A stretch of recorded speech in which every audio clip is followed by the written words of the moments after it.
at a grand retirement party filled with laughter, pride, and nostalgia. One shocking announcement changes everything. A son who spent his life trying to earn his father's respect is publicly humiliated when his dad declares that he'll inherit nothing. But just as the room falls silent, a lawyer stands up with a confidential document that flips the entire narrative, revealing years of hidden truth, sacrifice, and a decision that will leave everyone frozen in disbelief. The sound of applause echoed through the hall, filling the air with pride and celebration. My father stood at the center of the stage, a man everyone admired, respected, even feared a little. It was his retirement party after 40 years of service, and people from every corner of his life had gathered to honor him. The hall glowed golden under the chandeliers. Laughter floated through the air, and I sat quietly near the corner table, the son who never seemed to fit his father's expectations. For years, I had imagined this day differently. I thought maybe he'd look at me with warmth for once. Maybe he'd finally say he was proud. Instead, he barely met my eyes. Every speech, every toast, every joke about his legacy, I was invisible in all of it. My mother passed away when I was 15, and since then, my father and I had lived like strangers sharing the same house. When the final speech ended, he raised his hand, signaling silence. "Before we wrap up," he said, his voice commanding the entire room, "there's one last thing I want to announce." Everyone leaned forward. Some expected a story. Others thought it would be about his future plans. I looked at him, hoping maybe this was the moment he'd acknowledge me. He smiled, that confident practice smile, and said, "Tonight I want to address something important. My estate, my savings, my company shares, people have been asking who will inherit what." A few laughs spread around the hall. The atmosphere was light. My father glanced at me, and for a moment, our eyes met. His expression shifted, cold, detached. He continued, "My eldest son, Ethan, will take over the company. He's earned it." Applause filled the hall again. My half-brother stood proudly, shaking hands, accepting congratulations. I clapped too, trying to ignore the tightening in my chest. "And as for my younger son," my father said, his voice dropping slightly. The room fell silent. "He'll get nothing." A few people chuckled awkwardly, thinking it was a joke. But my father didn't smile. His tone was firm. "Nothing. He chose his own path years ago, and I'm done cleaning up his mistakes." The laughter died instantly. I felt every eye in that room turn toward me. My throat tightened, my palms turned cold. He went on, as if explaining himself to the guests, "I believe rewards must be earned, not handed out of pity. So, my decision is final." For a few seconds, no one moved. The silence was thick, the kind that hums in your ears. I forced a smile, trying to keep my face calm, but inside, something broke. He raised his glass, pretending nothing happened. People followed, awkwardly lifting theirs too. And that's when I saw the man in the corner. A man in a black suit, holding a small leather folder. He wasn't clapping. He was watching my father, expression unreadable. As the party slowly resumed, the man walked to the stage. Everyone turned, confused. My father frowned. "Sir," the man said, his voice steady, "I apologize for interrupting, but I believe this concerns you and your family." My father's brow furrowed. "Who are you?" The man opened the folder, pulling out a sealed envelope. "I'm Daniel Ross, your wife's attorney." The air froze. Even the music stopped. I felt my heart skip a beat. My mother's attorney? She'd been gone for almost 20 years. Daniel continued. "Before she passed, Mrs. Carter left a statement, one that was never publicly disclosed. She asked for it to be read only at your retirement gathering." My father's face turned pale. "That's impossible. There was no—" Daniel interrupted, calm but firm. "She was clear about her instructions. And since this event marks your official retirement, it's time." Whispers rippled across the hall. My brother shifted uncomfortably. I stood frozen, not sure whether to hope or brace myself. Daniel opened the envelope, pulling out a letter written in neat, graceful handwriting. He took a deep breath and began reading aloud. To my husband and my sons, if this letter is being read, it means time has done its work. I'm no longer with you, but truth always finds its moment. For years, I watched our family drift apart. I saw pride replace love. And I knew one day, everything built on ego would collapse. I asked Daniel to preserve this letter, so that when the time came, no one could bury the truth under wealth or reputation. My father's expression hardened. His hands clenched behind his back. To my younger son, I know you were blamed for things that were never your fault. I saw your heart, kind, patient, forgiving. You stood by your father when no one else did, and he never saw it. I want the world to know the truth. The scholarship that saved your father's company during its hardest years came from you.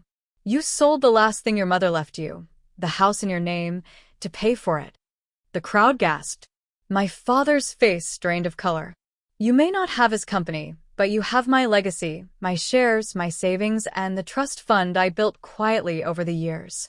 You, my son, will receive everything I owned, because love should not have to prove itself. It should simply be honored. The silence that followed was suffocating. Every person in that room turned toward me, some in shock, others in awe. My father looked at me, speechless, his mouth slightly open. Daniel folded the letter carefully, then added, Mrs. Carter also left one final instruction, that this announcement be made publicly in the same room where you celebrated your life's work. My father took a step back. His hands trembled. He looked smaller now, not the towering man I grew up fearing, but someone human, flawed, suddenly exposed. I didn't move. I didn't smile. My eyes were locked on him, and for the first time in my life, he couldn't hold my gaze. He opened his mouth as if to speak, but no words came out. The applause that followed wasn't loud. It was slow, deliberate, heavy with meaning. Each clap echoed with years of silence breaking apart. Daniel turned to me and said softly, Your mother wanted you to have this. He handed me the folder, the same leather one he'd been holding since the start. I took it, my hands trembling. Inside was a single key. He leaned closer. It's to the house she bought in your name, years ago, before she sold the other one. She never told anyone. My eyes filled with tears I couldn't stop. My father's shoulders dropped, his pride cracking like old glass. He whispered, barely audible. I didn't know. Daniel simply replied, She did. And in that moment, standing there in front of everyone, I realized something. Sometimes, life doesn't give you revenge. It gives you justice, wrapped in silence, waiting for the right moment to speak. The crowd stayed quiet. My father turned away, eyes glistening under the dim golden lights.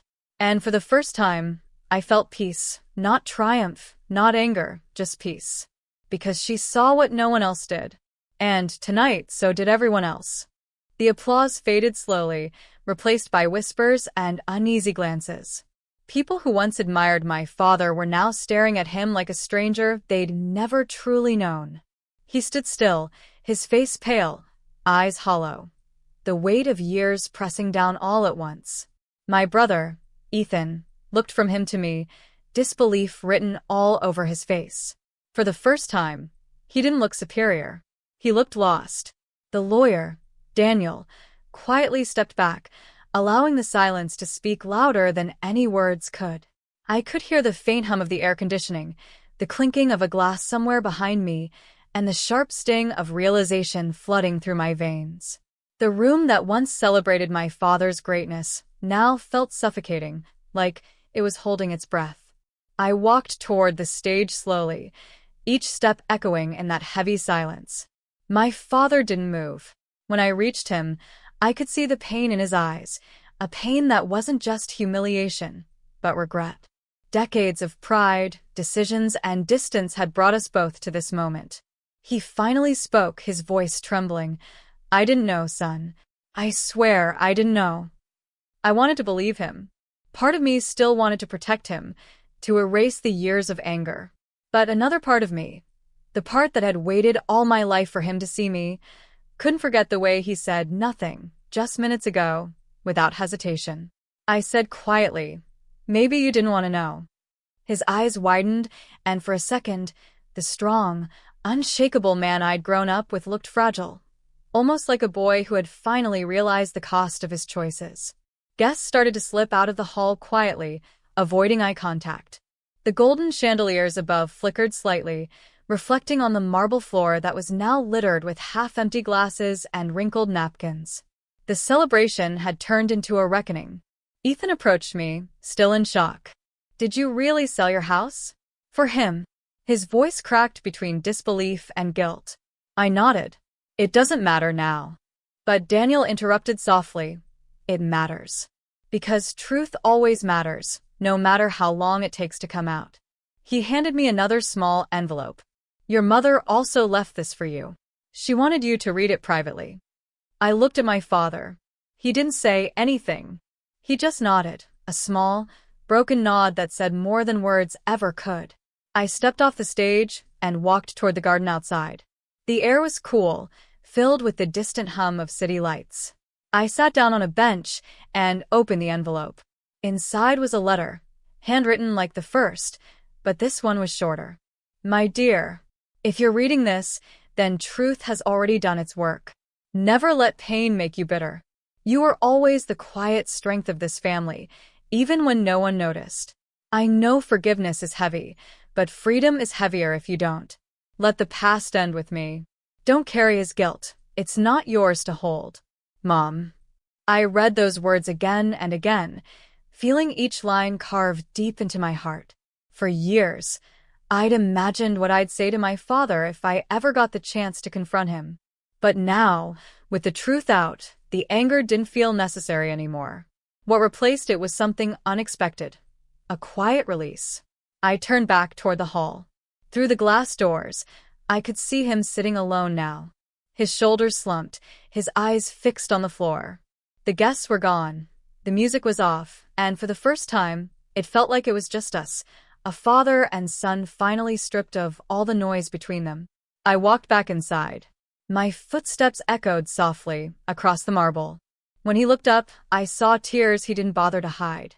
He whispered, "She always understood you better than I did." I nodded.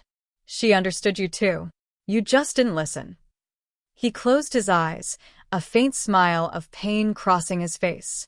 "You look like her when you're angry," he said quietly. I wanted to walk away. I wanted to leave him sitting there with the truth. But something in me stopped. Maybe it was her letter. Maybe it was the little boy inside me who still wanted a father's embrace. I sat beside him. For a long moment, neither of us spoke. The silence between us wasn't sharp anymore. It was soft, almost healing. He turned his head slightly, his voice breaking. "I don't deserve forgiveness." I looked straight ahead and said, "Then earn it." He nodded slowly, tears falling freely now. "I'll try." That night, when I finally left the hall, Daniel walked me to the car. The city lights shimmered like quiet witnesses. He said, "Your mother loved both of you deeply. She just wanted the truth to set you free." I asked him, "Did she know it would hurt this much?" He smiled sadly. "She knew pain was temporary, but silence lasts forever." When I reached home, I placed her letters on the table beside the key she left me. I didn't open the new house that night. I didn't even care about the inheritance. All I could think about was her, how she managed to see through everything, how she left justice wrapped in compassion, not revenge. In the following days, things changed quietly. The news spread fast. People in my father's circle couldn't stop talking about what happened. Some called it karma, others called it fate. My father didn't attend any more public events. He spent most of his time in his study, alone. But sometimes he'd call me, not to apologize, but to talk. About small things. About nothing and everything. At first, it felt strange. Then, slowly, it became routine. He'd ask if I'd eaten, how my work was going, and sometimes he'd just sit in silence on the phone, as if being on the other end was enough. One evening, weeks later, I visited him. He looked weaker, older. There was a letter on his desk, addressed to me. When I asked, he smiled faintly and said, "For when I'm not around. Don't open it now." I nodded, not wanting to imagine that day. Months passed, and one morning I got a call. He was gone, peacefully, in his sleep. When I opened the letter, his handwriting was shaky but clear. Son, I was wrong about many things, but most of all, I was wrong about you. I thought strength meant control. I thought pride meant power. But you showed me that love is stronger than both. The company is yours if you want it. But if you choose not to, I'll still be proud, truly proud this time. Thank you for giving me a chance to understand before it was too late. Dad. I folded the letter carefully and placed it beside my mother's. For the first time, there were no tears, no anger, just peace, the kind of peace that comes when the story finally ends the way it was always meant to. That evening, as the sun dipped below the horizon, I visited her grave with both letters in my hand. I placed them down gently, whispering, "You were right, Mom." Truth did its work. The wind blew softly through the trees, as if answering back. I smiled, not because everything was perfect now, but because everything was finally real. And in that truth, I found something I had been chasing my whole life. Not revenge, not justice, but closure. Because in the end, love doesn't always need to shout.